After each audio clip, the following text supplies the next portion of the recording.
안녕하십니까. 뉴스데스크 강원입니다. 동해시 묵호항 일대에 관광시설이 연이어 들어서면서 관광객이 부쩍 늘었습니다.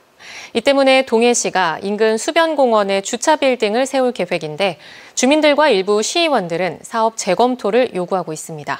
어찌된 일인지 배현한 기자가 취재했습니다. 동해시 묵호항 인근에 조성된 수변공원입니다. 지난 2010년 동해지방해양수산청이 29억 원의 예산을 들여 묵호항 준설토를 쌓아뒀던 곳을 공원과 주차장으로 만들었습니다. 대형차 10대를 포함해 차량 126대를 주차할 수 있고 광장과 무대, 산책로도 있습니다. 그런데 최근 동해시가 수변공원에 주차 빌딩을 새로 짓겠다는 계획을 내놨습니다. 묵호항 인근의 관광지가 추가 개발되면서 주차 공간 부족 문제가 불거지고 있다는 이유에서입니다. 기존에 있는 논골 담길 관광지하고 작년에 개장한 도제비골 스카이밸리 해랑 전망대를 방문하는 관광객들에 대한 어떤 수요를 부응하기 위해서 추진하는 사업이고, 국도비와 지방소멸대응기금 등 모두 105억 원을 들여 기존 주차장을 대신해 235면 규모의 주차 빌딩을 세우고 주변을 다시 정비하겠다는 구상입니다. 동해시가 주말과 피서철에 발생하는 주차난을 이유로 이곳 수변공원에 주차 타워를 건립하려고 하자 주변 상인들과 일부 시 의원들이 부정적인 의견을 내놓고 있습니다. 주민들은 현재 주차장이 크게 부족하지 않을 뿐더러 주차 빌딩이 생기면 미관도 해칠 거라고 우려합니다. 시민들이 나와서 이렇게 공원에서 이제 즐기고 관광객들도 오셔갖고 이제 동해 낭만을 즐기는 이제 대표적인 관광지인데, 여기에 이제 주차타워가 들어온다는 것은 되게 말이 안 된다고 생각합니다. 일부 시 의원들도 지금보다 주차장을 100면가량 늘리기 위해 100억 원을 투입하는 것은 혈세 낭비라며 강하게 비판합니다. 시가 주차타워 관련해서 과도하게 예산을 쓰고 있다. 과연 시에 할 일도 많은데 그 정도 돈으로 그런 사업을 해야 될지 우선순위에 있어서 좀 문제가 있다고 생각합니다. 동해시는 주민 설명회 등을 거쳐 2024년까지 주차 빌딩을 짓겠다는 계획입니다. 그러나 수십억 원을 들인 수변공원을 10여 년 만에 헐고 다시 막대한 돈을 들여 새로 주차장과 공원을 짓겠다는 동해시의 행정을 바라보는 주변의 시선은 따갑습니다. MBC 뉴스 배현환입니다. 강릉과학산업진흥원이 후임 원장을 뽑기 위해 채용에 나섰는데 적격자가 없다며 아무도 뽑지 않았습니다. 원장 채용이 무산된 건 진흥원이 설립된 이후 처음 있는 일인데 이를 두고 뒷말이 무성합니다. 이용 기자가 보도합니다. 강릉과학산업진흥원은 지난 2007년 설립된 강릉시 산하재단 법인으로 강릉과학산업단지의 육성과 운영 업무를 맡고 있습니다. 강릉과학산업진흥원은 전임 8대 원장의 임기가 만료됨에 따라 지난 8월 후임 원장을 뽑는 공고를 내고 공개 채용에 나섰습니다. 학계와 기관 등의 전문가로 구성된 원장 추천위원회가 서류 심사를 거쳐 1차 합격자 2명을 추려내고 최근 2차 면접을 치렀는데 적격자가 없다며 모두 불합격 처리했습니다. 1차 합격자는 모두 외지 출신으로 알려졌는데 원장 공채가 무산된 건 진흥원이 생긴 이후 처음 있는 일입니다. 그분들이 이제 면접을 통해 가지고 우리 원에 이제 이런 적격한 사람이 있어야 되는데 거기에 이제 좀 미흡하다 이렇게 그 결론을 내친 거죠. 당초 이달 4일 9대 원장을 임명할 예정이었지만 채용에 차질이 빚어지면서 당분간 과학산업진흥원장은 공석인 상태로 남아있게 됐습니다. 결국 원장 채용을 위한 재공고가 날 예정인데 이례적인 공채 무산을 놓고 뒷말이 무성합니다. 진흥원의 당연직 이사장을 맡고 있는 김홍규 강릉시장과 친분이 있는 특정인을 염두에 둔 게 아니냐는 겁니다. 한간에는 인수위원회에 합류했던 전직 강릉시 공무원이 차기 원장에 유력하다는 소문이 돌고 있습니다. 이에 대해 김홍규 강릉시장은 원장 채용은 추천위원회의 권한이어서 자신이 관여할 수 없는 구조라며 떠도는 소문은 하나의 설일 뿐이라고 입장을 밝혔습니다. 2년 임기의 강릉과학산업진흥원장은 공공기관의 임직원 경력자나 정부와 지자체에 근무한 4급 이상 공무원 경력자, 상장기업 연구기관의 3년 이상 임원 경력자 등이 자격 대상입니다. 강릉과학산업진흥원의 5대 원장부터 8대 원장까지는 강릉시 부시장이나 국장급 공무원 출신이 줄곧 맡아왔습니다. MBC 뉴스 이웅입니다. 코로나19로 지난 3년 동안은 축제를 찾아보기가 어려웠습니다. 정부가 실외 마스크 의무 착용을 해제하면서 올해는 대형 축제들이 돌아옵니다. 10월의 축제 홍한표 기자가 정리했습니다. 해발 1119m의 정선 민둥산. 우리나라 5대 억새 군락지답게 만개한 억새가 펼쳐내는 은빛과 금빛, 흰빛의 장관이 눈부십니다. 매년 30만 명의 등산객이 찾았던 민둥산 억새 축제가 3년 만에 다시 열리고 있습니다. 매년 억새 증식 사업을 통해서 올해는 더욱더 그 억새가 잘 자라고 있습니다. 가족하고 친지, 연인들끼리 한번 오셔서 가을을 만끽해 주셨으면 고맙겠습니다. 가을의 상징, 단풍. 고원도시 태백에서도 단풍의 매력에 흠뻑 빠질 수 있는 철암 단풍 축제가 깊어가는 가을에 펼쳐집니다. 정부에서 실외 마스크 착용 의무를 해제한 가운데 동해안에서도 다양한 10월 축제가 마련됩니다.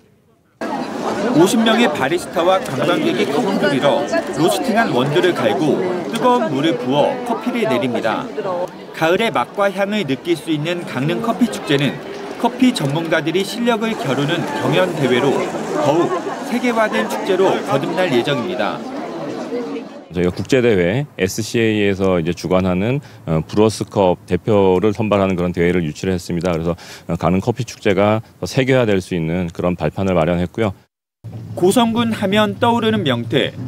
올해 고성통일 명태축제는 활어 맨손 낚시와 명태 시식 등 체험 프로그램을 강화해 오감 만족형 축제로 발돋움합니다.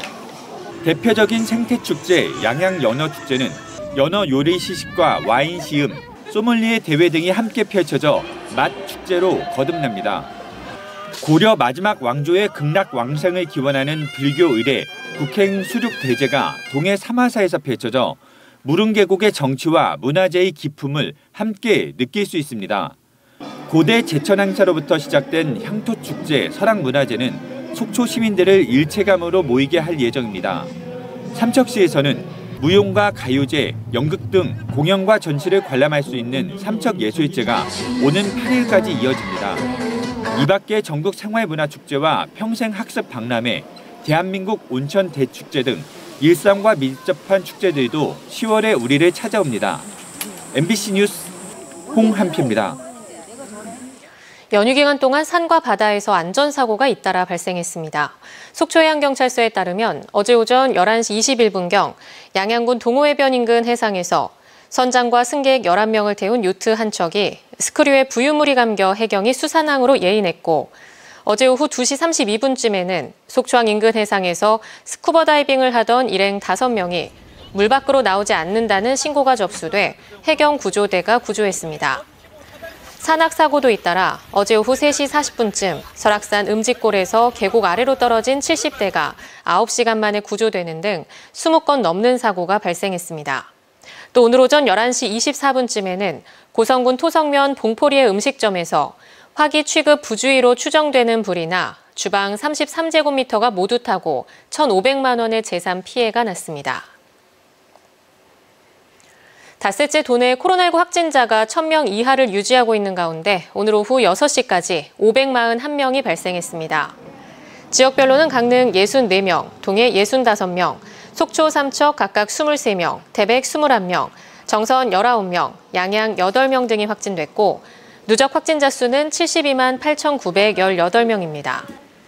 확진자 감소세가 유지되면서 정부는 내일부터 요양병원과 장애인 시설 등 감염 취약시설의 대면 접촉 면회를 다시 허용하기로 했습니다. 올가을 역대 최고가를 기록한 자연산 양양송이 공판이 마감됐습니다. 양양 속초 산림조합은 지난달 7일 자연산 양양송이 공판을 시작해 수량이 점점 줄어 어제자로 마무리했고 지난 1일에는 1등급 1kg의 공판가가 142만 3,800원까지 치솟아 역대 최고 기록을 세웠습니다. 올해 양양송이 누적 공판량은 4,734kg, 공판 금액은 13억 7,700여만 원으로 지난해 2,948kg, 9억 8,200여만 원과 비교해 수량과 금액 모두 1.5배가량 늘었습니다. 올해 강릉문화재 야행에 사흘간 14만 명 넘는 관객이 다녀가 역대 최다를 기록했습니다. 강릉문화원에 따르면 지난달 29일부터 이달 1일까지 강릉 대도부관나 서부시장 일대에서 열린 10번째 강릉문화재 야행에 다녀간 관람객은 14만 5,300여 명으로 코로나 직전인 2019년 11만 명을 훌쩍 넘어 가장 많은 관객을 기록했습니다. 올해 야행은 실외 마스크 착용 전면 해제 이후 첫 번째 개천절 연휴에 열린 대규모 문화 행사로 보고 즐기고 먹고 마시는 8개 야간 프로그램이 완전히 열려 관객들의 큰 호응을 받았습니다. 폐광 지역 소규모 도시재생 사업 대상지인 정선군 신동읍 조동리 마을 주민들이 오늘 맛있는 정원 팜파티를 열었습니다. 조동리 마을 주민들은 마을 텃밭과 도시 정원에서 환경과 생태, 건강을 고려해 키운 작물을 사전 예약자들에게 건강한 먹거리로 꾸민 한상을 대접했습니다. 조동리는 지속 가능한 농업을 통해 도시 정원과 텃밭 조성으로 사계절 정원 관광도시로 변화한다는 프로젝트로 국토교통부의 주민 제한 소규모 재생 사업에 선정된 바 있습니다. 역대 최저 규모인 2023학년도 강원도교육청 유치원 초등교사 임용시험 원서 접수가 오늘부터 7일까지 인터넷으로 진행됩니다. 채용 인원은 유치원 교사 16명, 초등교사 93명, 유치원 특수교사 4명, 초등 특수교사 18명 등 131명이며 연령 제한은 없고 다른 시도와 중복 지원은 불가능합니다. 1차 시험일은 다음 달 12일 전국 17개 시도교육청과 동시에 실시되고 2차 시험은 내년 1월 4일부터 6일까지 진행되며 최종 합격자는 1월 27일 발표됩니다. 강릉시가 유천 택지의 주차난과 교통 혼잡 문제를 해결하기 위해 주차타워 조성을 재추진합니다. 강릉시는 지난달 말 유천 택지에 거주하는 경포동과 홍제동 지역 통장들을 대상으로 주차타워 부지 선정을 위한 의견 청취 차원의 주민 간담회를 진행했고 앞으로 한 차례 더 간담회를 벌일 계획입니다. 유천 택지 주차타워는 아파트 밀집 지역과 사임당 공원, 소방서 인근 민영 주차장 부지 등 3개 안이 검토되고 있는데 하천 복개와 유수지를 활용하는 방안이 유력하게 검토되고 있습니다. 주차타워는 당초 하나로마트 주차장을 무상으로 빌려 짓는 것으로 추진되다 무산됐고 신규로 계획 중인 부지들은 경관 훼손과 접근성 문제 등이 지적되고 있습니다. 강원뉴스 마칩니다. 시청해주신 여러분 고맙습니다.